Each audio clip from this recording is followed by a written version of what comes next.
네, 안녕하세요. 반갑습니다. 어제 시장이 크게 올랐죠? 특히 이제 빅테크 기업들의 실적 발표를 보고 상당히 환호했습니다. 오늘 그 내용을 한번 살펴보도록 하겠습니다. 먼저 연준 대차 대조표가 업데이트 됐기 때문에 그 내용 빠르게 살펴보겠습니다. 네, 23년 4월 27일 기준의 연준 대차 대조표고요. 궁극적으로 자산의 규모가 미비하게 축소가 됐죠? 그래프로 보시면 네, SBB 파산 이후로 급격하게 늘어났지만 여전히 지금 줄이고 있습니다. 자산이 줄어들고 있는 모습은 양적 긴축이 진행되고 있다라고 보실 수가 있죠. 은행들에게 긴급해서 대출해줬던 항목들 세부적으로 보겠습니다. 재할인 창구입니다. 보시면 줄었다가 다시 증가세가 이어지고 있는 모습이 나타났고요. 다음은 BTFP입니다. 지금 오히려 가장 많이 받았을 때보다 더 높이 지금 증가를 했는데요. 꺾이면서 은행 리스크가 일단락되는 거 아니냐라고 봤던 시기가 이때인데 이후에 미비하게 증가했지만 최근 대차대조표 상에 의하면 정고점을 넘어서는 그런 모습이 나타났습니다. 여전히 은행들이 유동성이 부족해서 연준의 긴급대출 프로그램을 이용하고 있는 것으로 확인이 됐고요. 그다음에 예금보험공사에 지급했던 내용 크게 변동 없이 높은 수준에서 유지가 되고 있습니다. 다음은 이제 RP입니다. 피마 레포 계정이 다시 이제 제로로 돌아왔는데요. 보시면 600억 달러까지 지출이 되었다가 다시 모두 이제 제로로 돌아선 모습이 확인이 됩니다. 그러니까 외국 기관에서 외국 중앙은행에서의 문제가 일단락된 것으로 지금 보여지죠. 네, 다음은 부채 항목 좀 보도록 하겠습니다. 역시 영래포 꾸준히 늘어나고 있는 모습, 미비하게 좀 줄은 모습이긴 한데 그래프로 보시면 영래포 차트 여전히 높은 수준에서 크게 의미 있는 감소라기보다는 꾸준히 증가하고 있는 추세다라고 볼 수가 있겠죠. 늘 한도치까지 모두 차고 있는 모습이라고 보실 수가 있고요. 다음은 재무부의 TGA 계좌입니다. 세수가 들어옴으로 인해서 역시 조금 늘어난 모습 확인이 되죠. 이 세수가 얼마나 거치느냐에 따라서 엑스데이트라고 할 수 있는 부채 한도가 다다르는 정부의 디폴트 기한이 지금 결정되는데요. 그래서 이제 4월달, 5월달 이 TGA 계좌를 잘 지켜보시는 분들이 많은데 지금 생각보다 이렇게 많이 거치고 있는 모습은 아니죠. 예전에는 한 8월 정도의 엑스데이트를 봤는데 좀 땡겨지는 거 아니냐라는 우려도 나올 것 같고요. 다음은 은행들의 지급준비금입니다. 지난주 대비 더 감소한 모습이 나타나고 있죠. 궁극적으로는 연준의 지금 양적 긴축이 잘 이루어지고 있다. 이렇게 튄 것은 SBB 파산 이후에 늘어났지만 꾸준히 다시 어느 정도 회수들 하고 있다라고 보실 수가 있습니다. 은행들의 자산 보시면 쭉 계속해서 감소를 하고 있고 특히 중요한 게 대출이죠. 여전히 대출은 의미 있게 줄어들고 있습니다. 특히 이제 가장 높았을 때 대비해서 놓고 보면 크게 증감률이 떨어지고 있는 모습이 나타나고 있고요. 지난주 업데이트된 연준의 대차대조표를 정리를 해보면 은행들의 지급준비금이 미비하게 감소를 하면서 양적 긴축이 이뤄지고 있다라고 정리를 할 수 있고 특히 여전히 영래포에 많은 자금이 쏠리고 있죠. 은행들의 대출이 줄어들고 있고 또 자산도 줄어들고 있기 때문에 궁극적으로 MMF 자금이 이쪽으로 쏠리고 있다라고 볼 수가 있는 거고 특히 눈여겨봐야 될 부분은 BTFP가 다시 높은 수준까지 지금 올라섰다라는 것에 있습니다. 이 부분이 은행들의 유동성 부족을 바로 이렇게 체크해 볼 수 있는 수치라고 생각을 하는데 여전히 은행들의 유동성 문제는 안심할 수 없는 수준이다라고 좀 보여집니다. 네, 그래서 오늘 좀 살펴본 내용은 사실 경기는 리섹션이라고 봐도 될 정도로 상당히 안 좋습니다. 특히 어제 GDP 실적이 나왔는데 안 좋았죠? 상당히 놀라운 수준으로 안 좋았는데 이렇게 부정적인 내용을 빅테크들의 실적이 덮어버렸습니다. GDP 컨센이 2.0%였는데 실제로는 1.1%가 나왔죠. 반토막이 나온 겁니다. 수요가 70%를 차지하고 있는 미국에서 이렇게 GDP가 급감했다라는 것은 즉 수요가 줄었다라고 볼 수 있는 의미인데요. 이 GDP 조금 더 구체적으로 어떤 항목이 줄었는지를 보면 지금 좀 더 지금의 현황을 잘 이해할 수 있다고 봅니다. 네, 미국의 GDP가 이렇게 줄어든 원인은 한마디로 재고가 줄어서 그렇습니다. 재고가 줄어서 GDP가 반토막이 났다라고 보는 것인데, 중요한 것은 개인 소비자 지출은 조금 늘었습니다. 그러면서 기업들의 투자는 줄었다는 게 이제 핵심이고요. 소비자 지출은 오히려 미비하게 증가했지만 기업들의 이제 재고를 줄여서 이렇게 GDP가 급감했다라는 내용입니다. 더불어서 캐펙스 지출을 많이 줄였죠.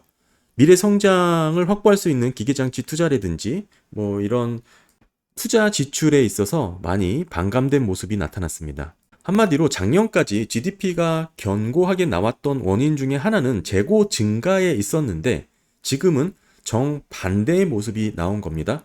회사들의 재고가 빠르게 줄어들어서 지금의 GDP가 이렇게 반토막 1.1%가 나오게 된 원인이 된 것입니다. 이게 핵심인데요.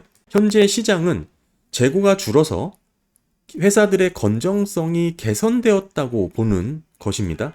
더불어서 개인 소비도 미비하게 증가했고 특히 실업 청구 건수가 예상치보다 낮게 나왔죠. 그러면서 주택 신청 건수가 되게 적절하게 나왔습니다. 너무 높지도 않고 너무 낮지도 않고 아주 균형 잡힌 수준에서 나왔는데 이게 너무 높아버리면 CPA 관련해서 주거비에 상당히 민감하죠. 너무 낮게 나오면 부동산 경기가 또 너무 빠르게 식어버려서 침체 걱정이 있을 텐데 오르면 인플레이션 걱정, 너무 적으면 침체 걱정일 때 적절하게 감소하는 수준으로 나왔습니다. 이래서 시장 반응이 상당히 뜨거웠는데요. 정리를 해보면 경기는 안 좋은데 기업들 실적이 좋았다라고 볼 수가 있습니다. 그런데 여기서는 놓쳐서는 안 되는 게 몇 가지가 있습니다. 그 내면에 담긴 그 내용이 중요한데요. 기업들이 재고를 줄일 때는 크게 몇 가지 원인을 갖고 줄이게 됩니다. 가장 대표적인 원인은 경기 침체 상황을 앞두고 기업들이 재고 조정을 하게 되는 것이죠. 이 부분을 놓쳐서는 안 된다고 생각합니다. 불황기를 대비하는 회사 입장에서는 재고부터 청산을 하며 다이어트를 하게 됩니다. 이런 특징이 두드러지게 엿볼 수 있는 부분은 기업들이 캐펙스 지출을 줄였다라는 뜻에 있어요.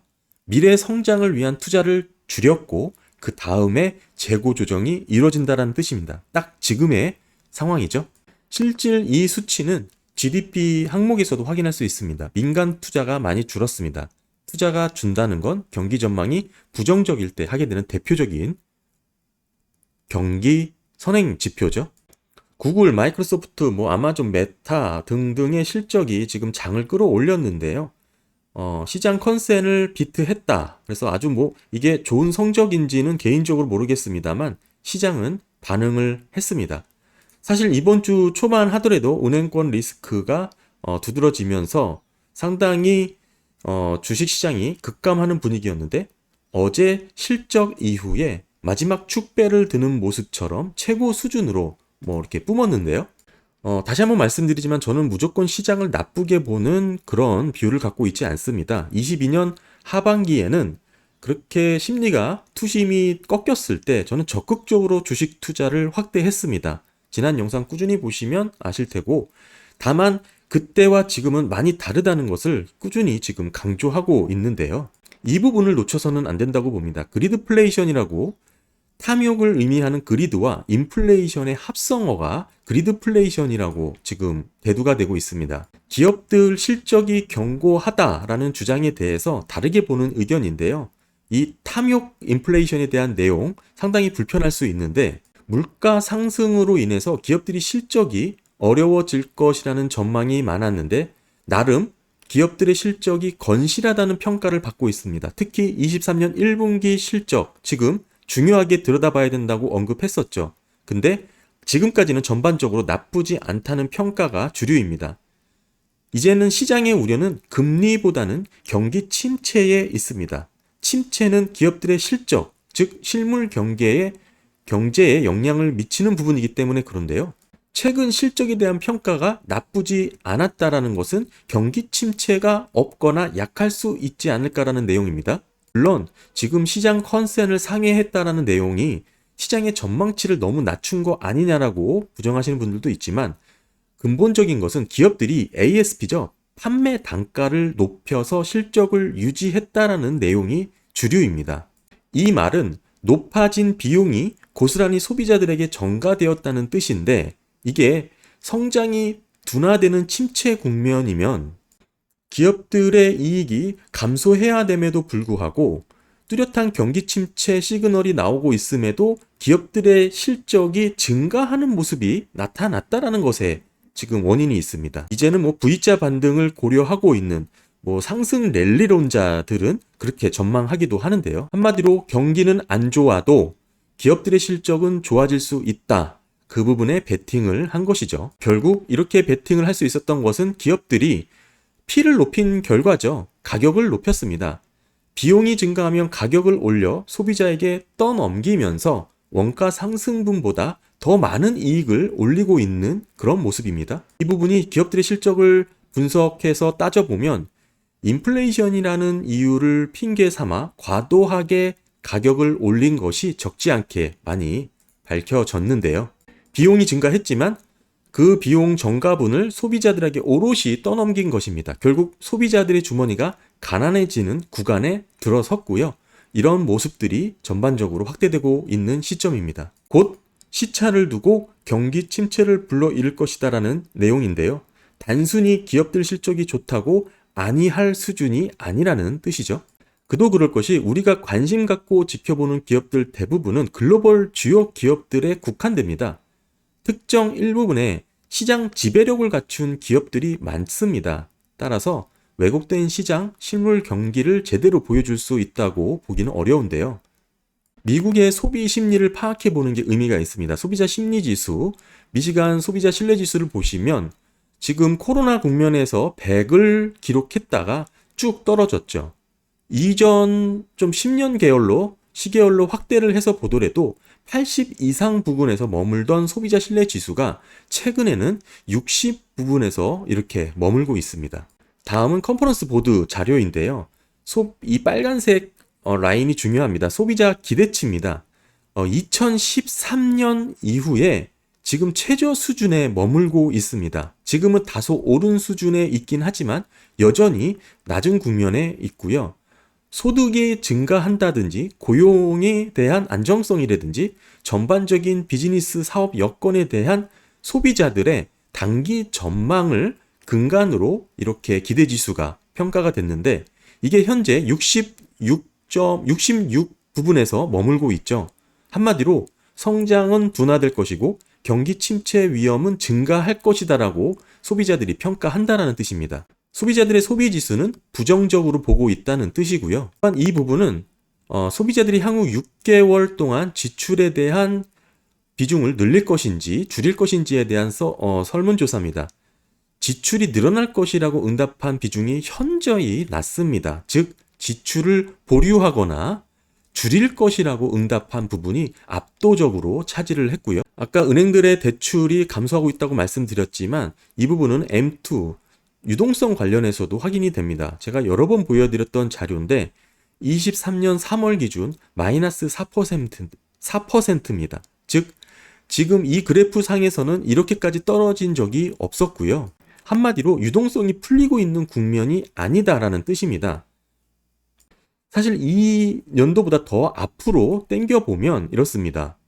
지난 150년 동안 이런 국면에 들어선 것은 불과 몇 번 되지 않는데요. 대부분 마이너스로 유동성이 축소된 국면 이후에는 극심한 경기 침체가 따라왔습니다. 현재의 유동성 축소 국면은 대공황 이후에 처음 나왔습니다. 그것도 현재 마이너스 4%입니다. 4% 대공황 이후에 가장 많은 유동성 축소 국면을 지금 우리가 경험하고 있다 이렇게 보시면 될 것 같습니다. 환호하는 시장이긴 하지만 우리가 조심히 투자해야 될 이유가 너무 많은 상황인데요. 여전히 은행 리스크는 사라지지 않았고 GDP 감소에 대한 경기 침체에 대한 부분은 뚜렷하게 상승 랠리로 해석할 만한 내용은 없었습니다. 기업들이 투자를 늘려서 그리고 개인 소비 지출이 늘어나서 소비자 기대 지수가 좋아져서 실적이 늘어난 것이 아니고 기업들의 마진 유지를 위한 전가시킨 비용을 증가시킨 그런 실적이기 때문에 이 소비자 단에서 계속적인 가격을 방어해주지 못한다면 언젠가 부러질 수밖에 없는 그런 실적이다라고 보여지고, 이와 더불어서 기업들은 재고 조정에 나섰다라는 거, 그게 GDP가 반토막이 난 원인이라는 것도 지적을 했습니다. 결국 빅테크들은 가격을 올려 비용 증가를 소비자에게 떠넘겼고, 그들은 재고 자산 축소로 인한 경기 침체를 준비를 하고 있습니다. 그게 지금의 시장 상황입니다. 감사합니다.